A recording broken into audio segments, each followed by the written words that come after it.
Have you ever wondered what it takes for a good person, someone kind, compassionate, and ethical, to commit acts of cruelty or even become a monster? Imagine someone you admire, someone you trust, transforming into someone you barely recognize. What if I told you that this isn't just a rare anomaly, but a pattern seen across history and human behavior? Today, we are delving into one of the most provocative and unsettling questions about human nature. Why do good people sometimes do bad things? By the end of this video, you'll uncover the shocking mechanisms that push ordinary individuals into darkness. More importantly, we will uncover how to recognize and resist these forces, with the last insight being the most critical and empowering of them all. This journey takes us deep into the psychological experiments, historical events, and philosophical reflections that expose the thin line separating good from evil. This is not just a story of others. It's a mirror that forces us to look inward and ask, what would I do in their place? Could I too be swayed by these forces? Stay with me, because what you'll discover today could fundamentally change the way you see the world and yourself. The Lucifer effect is a concept popularized by the psychologist Philip Zimbardo, who conducted the infamous Stanford Prison Experiment. What he revealed was profoundly unsettling. The environment we are placed in, the roles we adopt, and the authority we obey can twist even the most virtuous individuals into perpetrators of harm. Think about it. History is filled with examples of ordinary people who committed extraordinary atrocities. The guards in Nazi concentration camps, the soldiers who carried out ethnic cleansing, or even the bystanders who stood silent as horrors unfolded. All of these individuals were not born evil. They were, in many cases, regular people swept up in circumstances that unleashed the darkest parts of human nature. Why does this happen?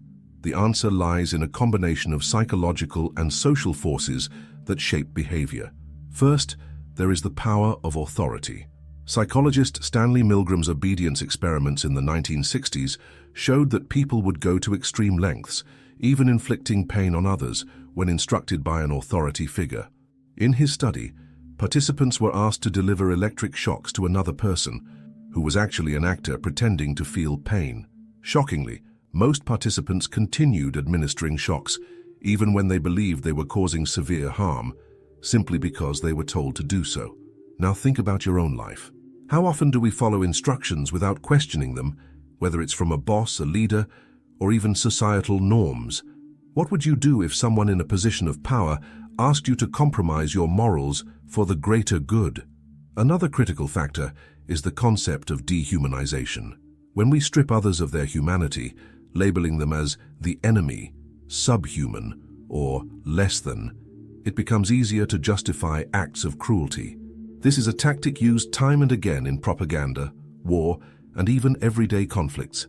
It's easier to harm someone when you no longer see them as a person. Consider the language we use today in social and political discourse. How often do we see groups of people reduced to labels or stereotypes? Reflect on how this diminishes our empathy and connection, creating an us versus them mentality. But dehumanization is only part of the puzzle. Social roles and group dynamics also play a significant role. Zimbardo's Stanford Prison Experiment vividly demonstrated this. College students were randomly assigned to be either guards or prisoners in a simulated prison environment. Within days, the guards began to exhibit abusive behavior, and the prisoners showed signs of extreme stress and submission. What was shocking was how quickly the participants lost sight of their individuality and conformed to the roles they were given. This raises a critical question. How much of our identity is shaped by the roles society imposes on us? Are we truly free to act as individuals, or are we subconsciously playing parts dictated by the systems around us? These forces, authority, dehumanization, and group dynamics, are not theoretical. They are active in our daily lives, influencing the way we think, act, and perceive others. We see them in workplaces, schools, social media, and even within families. Recognizing these forces is the first step in resisting them. But what about the tipping point? The exact moment when a good person crosses the line. That moment is often subtle. It begins with small compromises, a decision to stay silent when witnessing injustice, an agreement to follow along just this once. Over time, these small choices accumulate, creating a slippery slope that can lead to profound moral failure. Pause for a moment and think, Have you ever made a choice that went against your values because it felt easier or safer? What were the consequences? As we move forward, we'll explore how to recognize these moments before they spiral out of control. More importantly, we'll uncover how to foster resilience against these psychological forces. But first, let's confront an even deeper question. Are some people immune to the Lucifer effect? Or is it a danger we all face? Stay tuned, because what comes next will challenge everything you think you know about yourself and human nature. Let's now confront the question that lingers in the minds of many. Are some people truly immune to the Lucifer effect? The answer, as uncomfortable as it may be, is that none of us are entirely immune. Psychologists have long debated the role of personality in resisting corruption and moral collapse. While certain traits, such as strong empathy, self-awareness, and moral courage, may act as protective factors, the truth is that under the right, or perhaps the wrong circumstances, anyone can fall prey to these forces. Think of it this way. We all carry within us the capacity for both great good and unspeakable harm.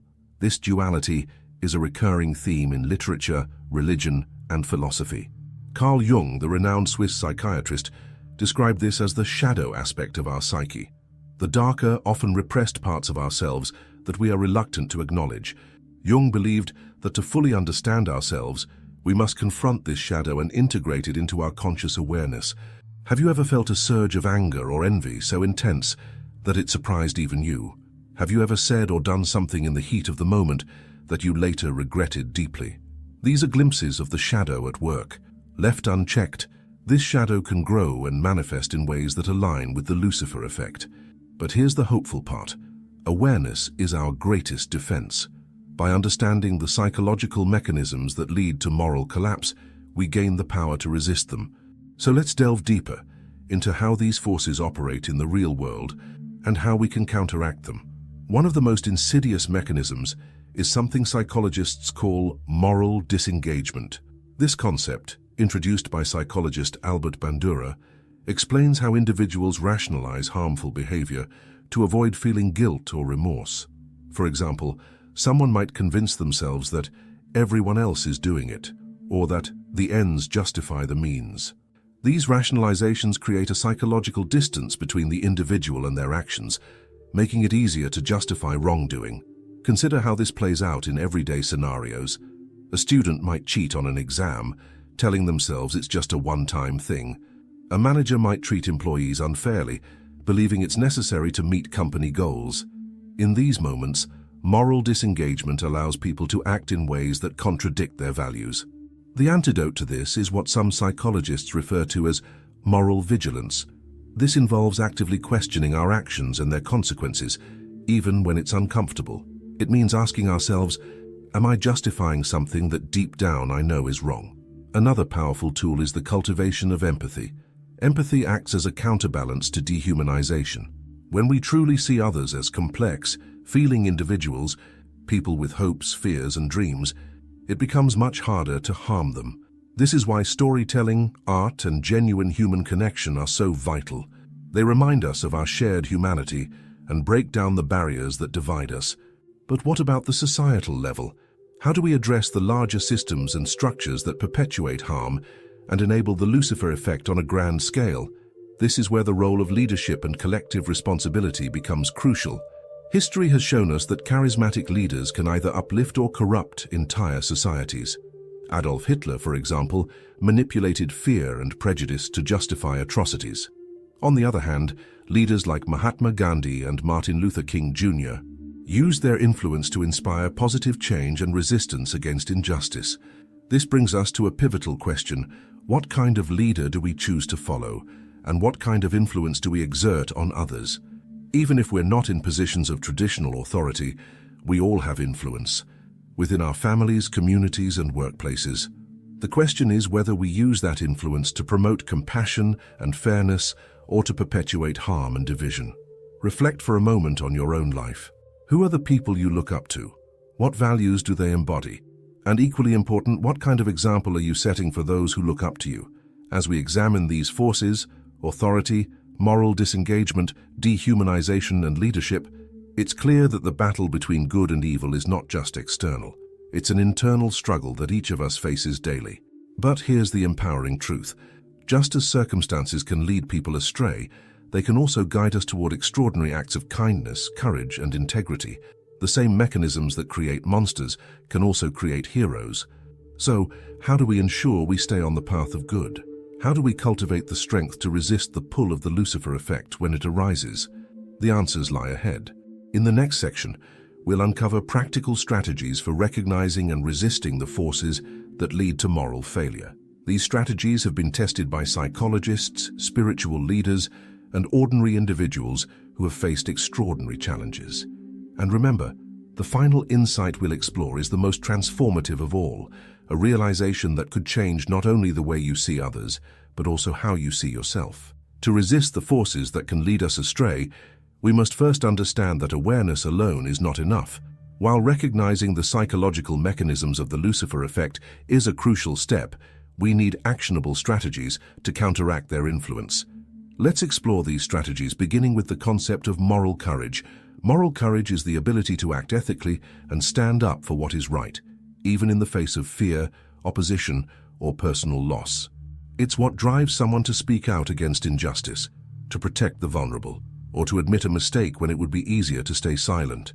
But moral courage is not something we are born with. It's something we cultivate through deliberate practice and reflection. Think of historical figures like Rosa Parks, who refused to give up her seat on a bus, sparking a civil rights movement. Or consider whistleblowers who expose corruption and wrongdoing, often at great personal cost. These individuals were not immune to fear, but they chose to act despite it. So how can we develop moral courage in our own lives? Start by identifying your core values, the principles that matter most to you. These might include honesty, compassion, fairness, or accountability. Reflect on times when you faced a moral dilemma. Did you act in alignment with these values, or did you compromise them? One practical exercise is to imagine yourself in challenging scenarios. What would you do if you witnessed bullying at work? How would you respond if pressured to follow an unethical directive? By visualizing these situations and rehearsing your response, you strengthen your ability to act decisively when the moment arises. Another essential strategy is to build strong social connections with people who share your values. Surrounding yourself with supportive and principled individuals can act as a buffer against negative influences. These relationships provide a sense of accountability and encouragement, making it easier to resist the pressures of conformity and authority. But what about when we're confronted with systems or environments that seem designed to erode our morals? This is where the concept of situational awareness becomes vital. Situational awareness involves recognizing the subtle cues and dynamics that shape behavior. For example, pay attention to group norms, what is considered acceptable or expected in a given environment. If you notice patterns of exclusion, dishonesty, or harm, question them. Ask yourself, is this truly right, or have I simply accepted it because everyone else has? In addition, consider the role of small actions in creating change. Often, we feel powerless in the face of systemic issues, but even small acts of resistance can make a difference. Think of the ripple effect, how one person's decision to act with integrity can inspire others to do the same. For example, in the workplace, speaking up against unethical practices might seem risky, but it can encourage others to voice their concerns as well. Similarly, choosing kindness and understanding in everyday interactions can challenge the culture of dehumanization that often permeates society. Let's also address the critical importance of self-reflection. The philosopher Socrates famously said, "The unexamined life is not worth living." Self-reflection allows us to identify our biases, acknowledge our mistakes, and grow from them. It's not about perfection, but about progress, becoming a little better, a little more aware with each passing day. Make it a habit to regularly ask yourself questions like, what motivated my actions today? Did I treat others with respect and empathy? Were there moments when I stayed silent when I should have spoken up? By reflecting on these questions, you train yourself to act with greater intention and integrity. But what about the ultimate question? Can the Lucifer effect ever be completely neutralized? While the answer may depend on individual and societal factors, the key lies in fostering what psychologist Philip Zimbardo calls a heroic imagination. The heroic imagination is the mindset that allows ordinary people to take extraordinary actions in the face of moral challenges. It's the belief that you too can make a difference, that heroism is not reserved for the exceptional, but is accessible to all of us.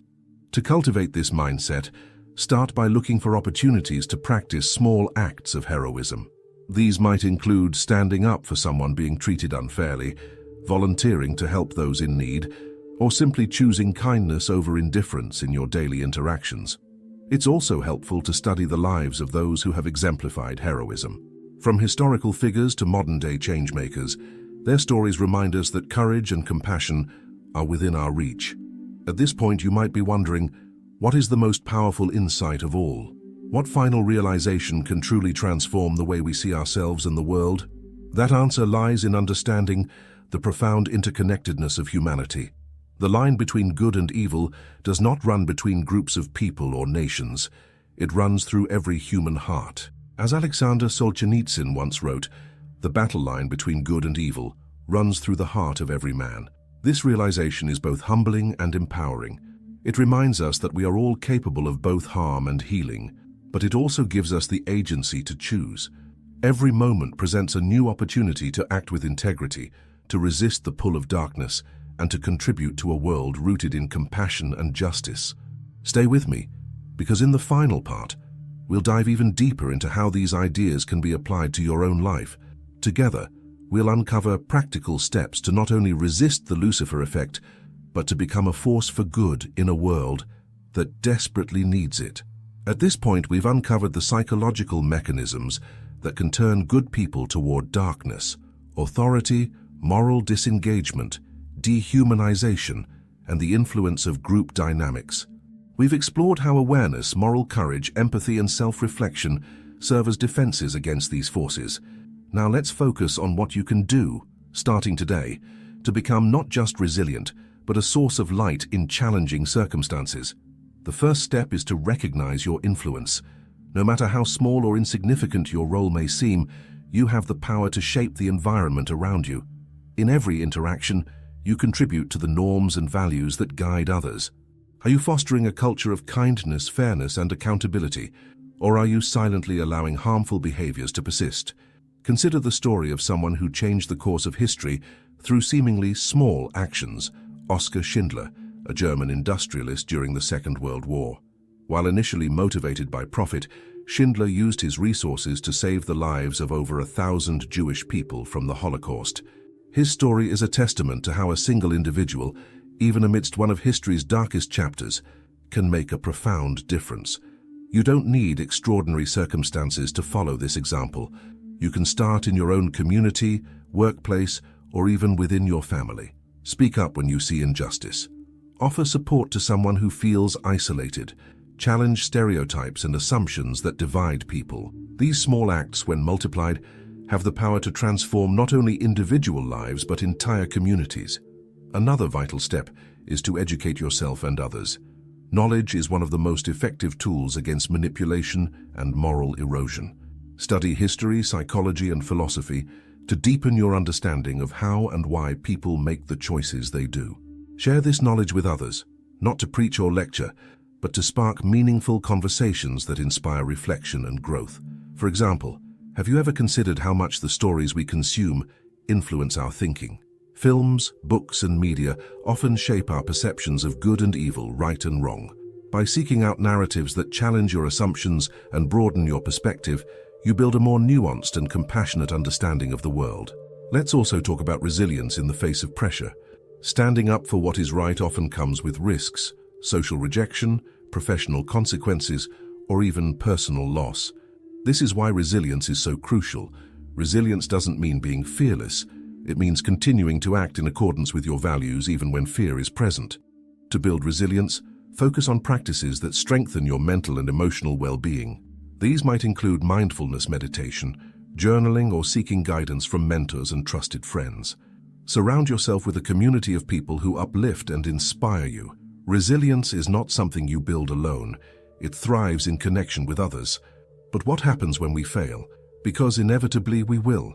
There will be moments when fear or pressure gets the better of us, when we act in ways we later regret. This is where the concept of self-forgiveness becomes essential. Self-forgiveness is not about excusing harmful behavior, but about acknowledging your mistakes. taking responsibility, and committing to do better. It's about understanding that failure is part of the human experience, and that growth often comes from confronting our shortcomings. Reflect for a moment. Is there a time when you fell short of your own values? How did you respond to that failure? Did you learn from it, or did you let it define you? The ability to forgive yourself and others is one of the most powerful tools for breaking free from the cycles of harm perpetuated by the Lucifer effect. It allows you to move forward with clarity and purpose, rather than being weighed down by guilt or resentment. Finally, let's return to the most profound insight of all, the interconnectedness of humanity. When we recognize that the line between good and evil runs through every human heart, we begin to see others and ourselves with greater compassion. This understanding doesn't excuse harmful behavior, but it does allow us to approach the world with empathy and a commitment to healing rather than judgment. Think about the ripple effects of your actions. Every choice you make, no matter how small, sends waves out into the world. Will your actions contribute to division and harm, or will they bring people together and inspire hope? Imagine a world where each of us takes responsibility for our own choices, where we resist the forces that dehumanize and divide, and where we strive to create environments that nurture compassion and integrity. This is not an unattainable ideal. It's a reality we can build, one decision at a time. As we come to the end of this journey, let me leave you with one final challenge. Reflect on what you've learned today and ask yourself how you can apply it in your own life. How will you recognize and resist the forces that pull you away from your values? How will you contribute to a world where goodness prevails over darkness? The answers to these questions are not easy, but they are worth pursuing. Because in the end, the battle between good and evil is not fought on distant battlefields or in abstract theories. It's fought within each of us, every single day. So the next time you face a moral choice, remember this. You have the power to choose. You have the power to resist. And you have the power to be a force for good in a world that desperately needs it. The question is, will you rise to the challenge? Thanks for looking.